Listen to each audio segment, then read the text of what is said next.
আমি রান্না করতেছি যে এই যে চাল কুমড়া দিয়ে আর রুই মাছের মাথা সাথে সিমের বিচি, শুকনা সিমের বিচি দিয়ে এখন আমি রান্না করব। যে এটাকে একদম ভালো করে ছিলে নিয়েছি, আরও ছিলে নেব, একটু বাকি আছে। এখন কেটে ধুয়ে পরিষ্কার করে এখন রান্না করব। চাল কুমড়া দিয়ে রুই মাছ রান্না করব, যে রুই মাছের মাথা দিয়ে সাথে কিন্তু ওই যে সিমের বিচি। আমি কিন্তু এই যে চাল কুমড়াটা কেটে কুটে নিয়েছি, এখন চুলা কিন্তু জ্বালিয়ে দিয়েছি। আসসালামু আলাইকুম, সবাই কেমন আছেন? আলহামদুলিল্লাহ আমি ভালো আছি। এখন তেল দিয়ে দিলাম পেঁয়াজ কুচি। এখন সব মশলা দিয়ে আমি এখন কিন্তু ভালো করে কষিয়ে রান্না করব। দিয়ে দিলাম পেঁয়াজ কুচি, তারপরে এখন দিয়ে দিচ্ছি রসুন পেস্ট করা।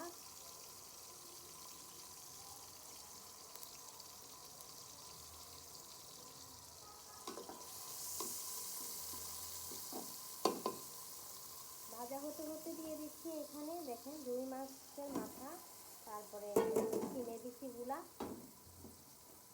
সব কিছু একসাথে যখন দেবেন তাহলে দেখা যায় যে টেস্টটাও ভালো আসবে। তো এখন এখানে আমি কিন্তু চুলার আগুনটা কিন্তু একটু ভালো করে জ্বালিয়ে দিলাম হাইতে।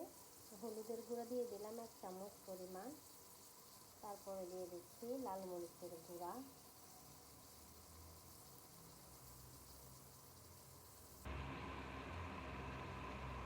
যেহেতু যে জালি কুমড়া সেহেতু ঝালটা একটু কমে হবে, তারপরও 2 চামচ পরিমাণ দিয়েছি। এখন দিয়ে দিলাম আমি ধনিয়া জিরার গুঁড়া 1 চামচ পরিমাণ, 1.5 চামচ পরিমাণ দিয়ে দিয়েছি। দিয়ে এখন আমি মশলাগুলো একটু ভালো করে কষিয়ে নেব, মাছের মাথাটা একটু ভালো করে কষিয়ে নেব।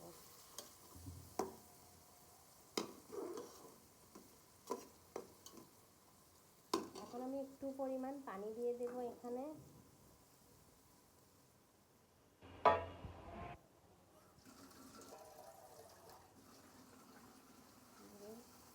যাতে একটু ভালো করে কষানো হয়ে যায়, এই জন্য আমি একটু পানি দিয়ে দিলাম।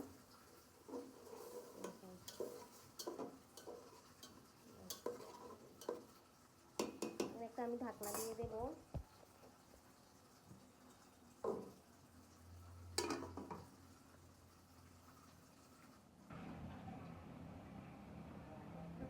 যে নুন দেওয়া হয়নি, সাথে নুন দিয়ে দেব। এখন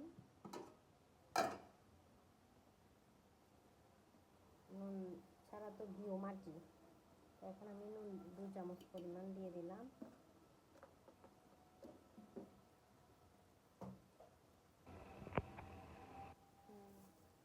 এখন যেগুলো আমি এখানে নিয়েছি এগুলো আমি একটু গুছিয়ে নিই। এগুলো মশলাগুলো আমি একটু গুছিয়ে